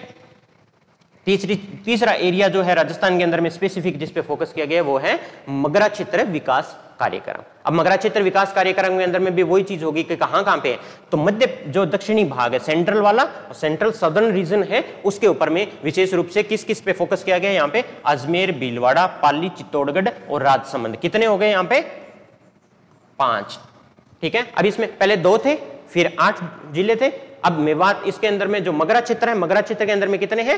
5 है। वैसे तो सेंट्रल साउथ जो राजस्थान है उसमें पूरे पे ध्यान दिया गया, लेकिन फोकस अभी किस पे चल रहा है? 5 के अंदर में चल रहा है। अजमेर है, याद कर लेना, भीलवाड़ा है, पाली है, चित्तौड़गढ़ है और राजसमंद है। वहां पे पहाड़ियों से घिरा हुआ क्षेत्र, और जहां पे वहां पे भी देखो अगर आप जाओगे तो जो भीलवाड़ा, पाली, चित्तौड़गढ़, राजसमंद है, वहां पे कुछ एरिया जो टीएसपी नॉन टीएसपी का फॉर्म भरते हो ना, आता है ना आपके पास, तो जो जनजातीय क्षेत्र विकास है ना, जो जनजातियों के लिए क्षेत्र विकास कार्यक्रम अलग से चल रहा है, उसमें शामिल नहीं होना चाहिए। वो जनजातीय क्षेत्र विकास के लिए अलग से कार्यक्रम चल रहा है, जनजातीय क्षेत्र है वहां पे, उसमें अगर शामिल नहीं है, और फिर अगर अजमेर, भीलवाड़ा, पाली, चित्तौड़गढ़ और राजसमंद पहाड़ियों से घिरा हुआ कुछ क्षेत्र है जिसमें बचे हुए लोग हैं, उनके लिए मगरा क्षेत्र विकास कार्यक्रम चलाया गया, उनको मगरा क्षेत्र बोला जाता है, ठीक है। समझ में आ गई? तो कितने हैं? 5 है। स्थानीय रूप से मगरा जाना जाता है। 2005 है, 5 है, और 2005-6 में ही इसको शुरू किया गया। 2005-6 में शुरू किया गया था। 5 जिलों के सारे कितने ब्लॉक्स में काम कर रहे हैं, ये भी ध्यान रखना। कितने? 16 ब्लॉक्स में। 5 जिले भी सारे नहीं चल रहे हैं, 5 जिलों के अंदर में हमें 5 जिलों के अंदर में और 16 ब्लॉक्स में ये अभी चल रहा है मगरा क्षेत्र। और वहां पे जनजातीय क्षेत्र विकास वाला हटा के जितना भी 5 जो अजमेर, भीलवाड़ा, पाली, चित्तौड़गढ़ और राजसमंद पहाड़ी है, उनके अंदर में जो घिरा हुआ क्षेत्र है मगरा क्षेत्र है, उन लोगों के लिए चलाया जाता है, ठीक है। वही सेम चीज वाटर शेड विकास कर लो, लघु सिंचाई, पशुपालन, पेयजल, शिक्षा, विद्युतीकरण, स्वास्थ्य, सड़क निर्माण गतिविधियां संचालित करनी है। वही चीज उनके लिए इंप्लॉयमेंट जनरेशन करना है, उनका जीवन स्तर में सुधार लाना है, वो सेम चीज रहेगी। काम वही होते हैं, कौन कौन से एरिया में उन पे फोकस करना अपने को, ठीक है। 2 रहे हैं अभी। सीमा क्षेत्र विकास कार्यक्रम, अब ये आपको पता ही होगा सीमा क्षेत्र कौन कौन सा है, कितने जिलों की सीमा लगती है अपनी? 4, उन्हीं में चलाया जाएगा पूरा। तो केंद्र सरकार द्वारा प्रायोजित योजना बहुत टाइम से चल रही है। 7वीं पंचवर्षीय योजना के दौरान इसको शुरू किया गया था। 7वीं पंचवर्षीय योजना है। पहला पूछ लेते हैं कि बारी के बॉर्डर एरिया जो डेवलपमेंट है, सीमा क्षेत्र का विकास कार्यक्रम कब शुरू किया था? 7वीं पंचवर्षीय योजना के अंदर में इसको केंद्र सरकार ने शुरू किया था। बहुत सारे फेज हो गए हैं अभी इसके बाद में। अभी बात यह है कि इसको चेंज करने की बात आ रही है कि जिस तरीके से हमने सीमा क्षेत्र विकास कार्यक्रम है वो चलाया था, वो इतना इफेक्टिव हुआ है, लेकिन वो और इफेक्टिव बनाने के लिए इसमें चेंज किया जाएगा। तो ये वाला फेज है जो सीमा क्षेत्र विकास कार्यक्रम के तहत चल रहा है, जिस तरीके से हम कर रहे थे वो लास्ट फेज माना जाएगा। और इसके बाद इसमें चेंज करके नया है वो शायद अगले इकोनॉमिक सर्वे तक या अगले साल के बजट तक हमें देखने को मिल जाएगा कि सीमा क्षेत्र विकास के लिए नया क्या कर रही है गवर्नमेंट। तो इसका लास्ट फेज बोला जा रहा है इसको, ठीक है। बीडीएपी की शुरुआत बुनियादी ढांचे के विकास, सीमावर्ती आबादी के बीच सुरक्षा की भावना को बढ़ावा देके सीमावर्ती क्षेत्रों के संतुलित विकास को सुनिश्चित करने के लिए किया गया था। एक तो हमें पता है सीमावर्ती आबादी है तो उनकी सुरक्षा की व्यवस्था करना, सुरक्षा के साथ ही वहां पे इंफ्रास्ट्रक्चर का ऐसा डेवलपमेंट करना कि वहां पे एरिया का डेवलपमेंट हो सके। तो इसके लिए इस अलग से ध्यान दिया गया था। जैसे सीमा क्षेत्र विकास कार्यक्रम है तो इसको हैंडल कौन कर रहा है? सीमा प्रबंधन विभाग है जो गृह मंत्रालय सीधा होम मिनिस्ट्री के अंडर में आता है। बॉर्डर एरिया डेवलपमेंट किसके अंडर में आता है? सीधा होम मिनिस्ट्री के अंडर में आता है, बिकॉज सुरक्षा की दृष्टि से वो सेंसिटिव एरिया माना जाता है, ठीक है। उसके लिए यहां पर अपने यहां पे कितने जिले हैं? 4 सीमावर्ती जिले हैं, बाड़मेर, बीकानेर, गंगानगर और जैसलमेर। अब ये तो सबको पता है कि 4 जिले हैं, लेकिन कितने ब्लॉक्स में चल रहा है आपसे ये पूछा जाएगा। सीमा क्षेत्र विकास कार्यक्रम कितने ब्लॉक्स में चल रहा है? 16 ब्लॉक्स। इन 4 के 16 ब्लॉक्स में चला। आप ऐसे याद कर लो, अलग अलग है तो भी 4 जगह 16, 4 लेके ब्लॉक्स हैं चला रहे हैं हमें। 16 ब्लॉक्स में हमें लागू किया गया है सीमा क्षेत्र विकास कार्यक्रम और होम मिनिस्ट्री इसको लागू करती है। 7वीं पंचवर्षीय योजना है उसमें इसको शुरू किया गया था, ठीक है। अब देख लेते हैं महात्मा गांधी जन भागीदारी विकास योजना। महात्मा गांधी जन भागीदारी विकास योजना। अब ऐसी कौन सी योजना है जिसमें आपको जन भागीदारी की जरूरत पड़ रही है? नाम से पता लग रहा है, मैंने बोला था हर एक के अंदर में आपको नाम से पता लग जाएगा। आगे कुछ भी लगाओ, किसी के नाम से चलाओ, जन भागीदारी विकास योजना है। यानी यहाँ पे पब्लिक पार्टिसिपेशन की बात की गई है कि जनता की भागीदारी से हम विकास करेंगे। किस चीज का विकास करेंगे वो देख लेते। पहले इसका नाम था गुरु गोलवलकर जन भागीदारी विकास योजना। अगर ऐसा कुछ आपने पहले याद किया हुआ तो गुरु गोलवलकर जन भागीदारी विकास योजना, उसी का नाम चेंज करके अभी महात्मा गांधी जन भागीदारी विकास योजना कर दी गई है। सामुदायिक संपत्तियों के विकास, कम्युनिटी होती है ना, कम्युनिटी मैंने बताया था कि कम्युनिटी जो इंफ्रास्ट्रक्चर हो गया, पार्क हो गया, उनके लिए वगैरह के लिए, सामुदायिक जो संपत्ति है उनके विकास के लिए, रोजगार सृजन के लिए, निर्माण और रखरखाव के लिए ग्रामीण क्षेत्रों में सार्वजनिक भागीदारी सुनिश्चित करना। ग्रामीण एरिया में पब्लिक की पार्टिसिपेशन को बढ़ाना है। किन चीजों में? सामुदायिक संपत्तियों के विकास के लिए, रोजगार सृजन के लिए, जितनी सामुदायिक संपत्तियां बनी हुई है उनके निर्माण, नए के निर्माण के लिए, जितनी बनी हुई है उनके रखरखाव के लिए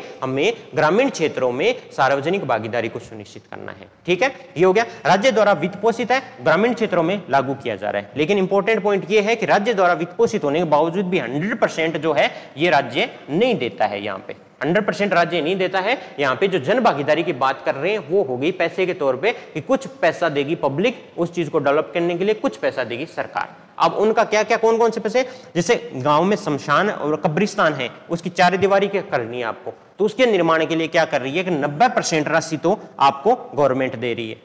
ठीक है, 90% तो गवर्नमेंट दे रही है, 10% उस गांव के लोग हैं आपस में चंदा करके, जन भागीदारी करके आप करोगे, इसलिए नाम इसका जन भागीदारी विकास योजना है। यानी कुछ ऐसी कम्युनिटी के जो आपके हैं सामुदायिक संपत्तियां हैं, कम्युनिटी इंफ्रास्ट्रक्चर है, जिसके निर्माण के लिए सरकार तो पैसे दे रही है, लेकिन थोड़ा सा जनता से उम्मीद करती है कि थोड़ा अपना गांव के हिसाब से छोटी छोटी चीजें उनके लिए चंदा करके भी आप इकट्ठा करो। तो शमशान और कब्रिस्तान, इंपॉर्टेंट क्या पॉइंट है, शमशान कब्रिस्तान की चारदीवारी करनी है तो 90% देगी सरकार।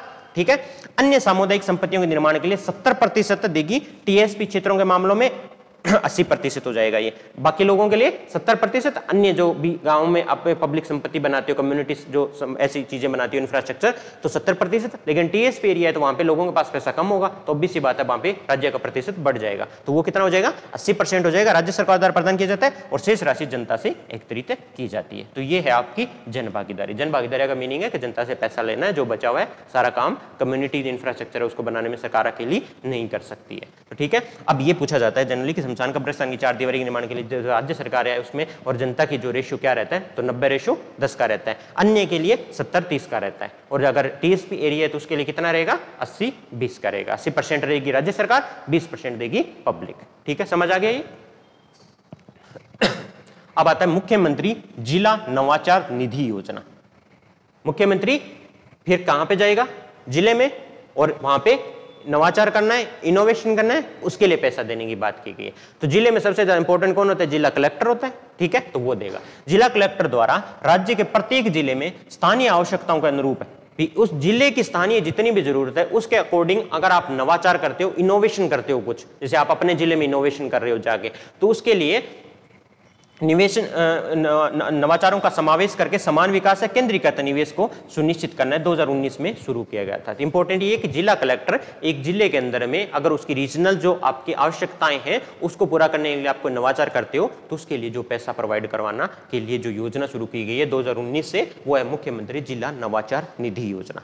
नाम से पता लग जाएगा, जिला में नवाचार करने के लिए निधि दी जा रही है। 2019 में शुरुआत की गई थी, याद कर लो, 2019 में इसकी शुरुआत की गई थी। ठीक है, अब आती है अगली स्कीम, मुख्यमंत्री क्षेत्रीय विकास योजना।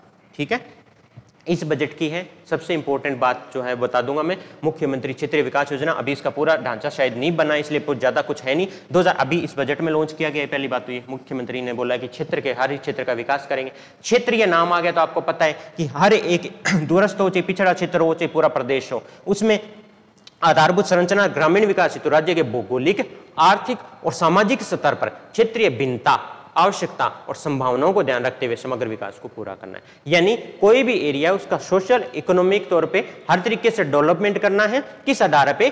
क्षेत्रीय जितनी भी भिन्नता है उनके आधार पे हर एक क्षेत्र का अलग अलग आवश्यकताएं होगी, उस आधार पे कि उसके में डेवलपमेंट के लिए क्या चाहिए। किसी में इकोनॉमिक डेवलपमेंट ज्यादा जरूरत होगा, किसी के अंदर में सोशल डेवलपमेंट की जरूरत है कि उनको सोशली बताना कि किस तरीके से आपको रहना चाहिए, रूढ़िवादिता छोड़ देनी चाहिए। तो किस तरीके से क्षेत्रीय भिन्नताएं हैं, क्षेत्र की आवश्यकता क्या है और उस क्षेत्र में कौन कौन से चीजें, संभावनाएं क्या है, वहां पे डेवलपमेंट के लिए उपस्थित जो चीज है, नेचुरल रिसोर्सेस है, वो क्या क्या उपलब्ध है, उसके आधार पे हर एक क्षेत्र को लेके विकास करना है। इसके लिए योजना आएगी। उसका डिटेल में प्रारूप क्या है वो हम बाद में देख लेंगे। अभी हमें सिर्फ इतना पता है कि इसके लिए योजना आई है। क्वेश्चन के जो एग्जाम पॉइंट ऑफ व्यू से इंपॉर्टेंट है वो क्या है, किसके लिए कितना अलोकेशन किया गया, आपसे सीधा पूछा जाएगा। 100 करोड़ का किया गया। कितना किया गया? मुख्यमंत्री क्षेत्रीय विकास योजना जो इस बजट में लागू की है उसके लिए कितना करोड़ का आपको आवंटन किया गया है? 100 करोड़ का आवंटन किया गया। कई बार डायरेक्ट क्वेश्चन आ जाता है 100 करोड़, 125 करोड़, 200 करोड़, 500 करोड़ ऐसे दे दिया जाएगा। मुख्यमंत्री क्षेत्रीय विकास योजना इसी बजट की योजना है। क्षेत्र वाइज जो विकास करना, कितने हैं? 100 करोड़ रुपए इसके लिए आवंटित किए गए। ठीक है, अब आता है सांसद आदर्श ग्राम योजना। सांसद आदर्श ग्राम योजना आपको पता ही है, सांसद आपको मैं बता ही चुका, एमपी लैंड वाला ही वो हो गया कि हर एक सांसद गांवों को आदर्श ग्राम बनाएगा, गांवों को आदर्श ग्राम बनाएगा। ठीक है, आपने सुना भी होगा इसका नाम। उद्देश्य क्या है कि ये एक कोई ऐसा नहीं है कि आप गांवों को ये बोल दो कि इस तरीके से रहो आदर्श गांव बन जाओगे, नहीं, एक प्रोसेस है ये, इसको जिसको फॉलो करना है। इस प्रोसेस के अंदर में क्या आएगा कि जो चिन्हित ग्राम पंचायत है उनका समग्र विकास करना होगा, आबादी के सभी वर्गों के जीवन स्तर में और जीवन की गुणवत्ता में काफी सुधार करना होगा, और गांवों और उनके लोगों में कुछ मूल्यों को स्थापित करना होगा। उनको ऐसी कुछ चीज बतानी पड़ेगी कि यहाँ पे आप ये करो, आपकी एक तो लड़ाइयां नहीं होनी चाहिए, आप कास्ट के आधार पर भेदभाव वगैरह नहीं करना चाहिए। तो उस तरीके से कुछ एक ऐसे मूल्य बताना, जैसे आप लिकर का सेवन करते हैं तो गाँव में आप धीरे धीरे इसको कम करिए, महिलाओं को आप विकास के लिए आगे लेके आए, तो कुछ ऐसा काम करना, उनके लिए कुछ ऐसे मूल्य स्थापित करना ताकि दूसरे गांवों के लिए वो आदर्श बन सके। इसके लिए मुख्यमंत्री जो है, जो सांसद है आदर्श ग्राम योजना आपकी शुरू की गई थी। सांसद है आदर्श ग्राम योजना, इसमें हर सांसद एक एक गांव को गोद लेगा और उसके लिए क्या करेगा, ये काम करेगा। एक तो उनके लिए एम्प्लॉयमेंट की जनरेशन भी करेगा, ज्यादा उनके जीवन स्तर में सुधार भी करेगा। वो नहीं कर पाएगा तो सबसे पहले ये काम तो जरूर करेगा, कुछ ऐसे मूल्य लेके आना जो एक गांव को आदर्श गांव बना सके दूसरे लोग जो गांवों के लिए, इसके लिए लेके आना। इन ग्राम पंचायतों का चयन माननीय सांसदों द्वारा किया जाता है। हर एक सांसद अपने हिसाब से जो गांव चूज करेगा। बेसिक्स ये है, जैसा नाम वैसा काम है इनका, सांसद को आदर्श ग्राम योजना है। ठीक है, लास्ट है ये देख लो कि श्यामा प्रसाद मुखर्जी अर्बन मिशन है। श्यामा प्रसाद मुखर्जी अर्बन मिशन है, रूरल अर्बन, अर्बन क्या हो गया, रूरल अर्बन मिशन। ठीक है, श्यामा प्रसाद मुखर्जी का रूरल अर्बन मिला के एक मिशन आया था। क्या था, श्यामा प्रसाद मुखर्जी अर्बन मिशन हमारे ग्रामीण क्षेत्रों को सामाजिक, आर्थिक और भौतिक रूप से स्थायी चित्र बनाने का एक प्रयास है। यानी रूरल एरिया को स्ट्रेंथन करके उनका सामाजिक ढांचा है, आर्थिक ढांचा है, चाहे वो भौतिक रूप से है, ठीक है, किस तरीके से उनको इस तरीके से स्ट्रेंथन करके उनको एक तरीके से रूरल एरिया को अर्बन एरिया में ट्रांसफॉर्मेशन करना है, ताकि क्या हो रहा है कि जो रूरल एरिया के लोग हैं उनको अर्बन में जाके काम के लिए जाने की जो माइग्रेशन है उसकी जरूरत न पड़े। इसलिए अर्बन बोला गया इसको, रूरल अर्बन, रूरल एरिया को अर्बन एरिया की तरह बना दो। किस हिसाब से, सामाजिक, आर्थिक और भौतिक रूप से स्थायी चित्र बनाना है आपको। ठीक है, मिशन आर्थिक, सामाजिक और बुनियादी सुविधाएं प्रदान करके ग्रामीण क्षेत्र को मजबूत करने का प्रयास करता है, जिसमें देश में स्थायी और संतुलित क्षेत्रीय विकास हो सके। तो सिर्फ अर्बन एरिया का विकास न हो, रूरल एरिया का उस हिसाब से डेवलपमेंट होता रहे ताकि स्थायी रहे और संतुलित क्षेत्रीय विकास हो सके। ठीक है, इसके अंदर में राजस्थान के अंदर में पहला जो 15-16 के अंदर में चरण शुरू हुआ था, कब हुआ था, पहले 15-16 के अंदर में, उसमें 5 क्लस्टर चुने थे जिन पे ध्यान दिया गया था। क्लस्टर वाइज होगा ना कि कुछ क्लस्टर चुनेंगे, उनको रूरल एरिया को डेवलप करना है सामाजिक, आर्थिक आधार पे, भौतिक आधार पे, ताकि वो अर्बन एरिया के जैसे डेवलप हो सके संतुलित क्षेत्रीय विकास के लिए। तो प्रथम चरण में 5 क्लस्टर चुनेंगे थे, द्वितीय के 16-17 में 6 क्लस्टर, 17-18 में 4 किए गए थे, 5, 6, 4 इस तरीके से। इंपॉर्टेंट पॉइंट आता है 2020-21 के अंदर में जो बांसवाड़ा जिले में एक आदिवासी क्लस्टर चुना गया था, उसका नाम क्या था, उसका नाम था बड़ौदिया। उसका नाम क्या था, बड़ौदिया जो है एरिया था बांसवाड़ा जिले में। बड़ौदिया कहां था, बांसवाड़ा जिले में एक आदिवासी क्लस्टर था बड़ौदिया, उसको हमने जो श्यामा प्रसाद मुखर्जी अर्बन मिशन के थ्रू डेवलप करने की बात की गई है 2020-21 की। तो ये आपसे पूछा जा सकता है, श्यामा प्रसाद मुखर्जी अर्बन मिशन में राजस्थान में पहला आदिवासी क्लस्टर जिसको डेवलप करने के लिए जो शामिल किया गया वो कौन सा है, तो वो है बड़ौदिया।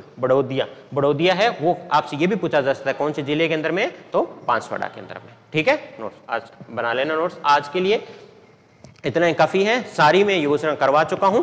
ठीक है, सारी अपनी जो रूरल डेवलपमेंट की रिलेटेड है 2 था पार्ट, चैप्टर था 2 पार्ट में है, रूरल डेवलपमेंट है पंचायती राज। पंचायती राज वाला हिस्सा कल खत्म कर देंगे, उसके स्ट्रक्चर को रिवीजन करते हुए सारा, वैसे तो आपने किया हुआ होगा लेकिन यहाँ पे जितना दिया उसको कर लेंगे। अभी के लिए रूरल डेवलपमेंट का है जो पोर्शन, सारी योजनाएं कंप्लीट हो गई है। इन योजनाओं में से कहीं ना कहीं मेंस के अंदर में तो 100% क्वेश्चन आना ही आना है एक, लेकिन आपके प्रीलिम्स के अंदर में भी जैसे कुछ पॉइंट थे जो बजट के हिसाब से थे, इंपॉर्टेंट थे, वो आपके डायरेक्ट पूछे जा सकते हैं। तो सबको अच्छे तरीके से रिविजन कर लेना, इसमें से कोई डाउट हो तो पूछ लेना, दोबारा आपके क्वेश्चन आंसर के हिसाब से भी इनको रिवीजन करवा दिया जाएगा। तब तक के लिए थैंक यू सो मच।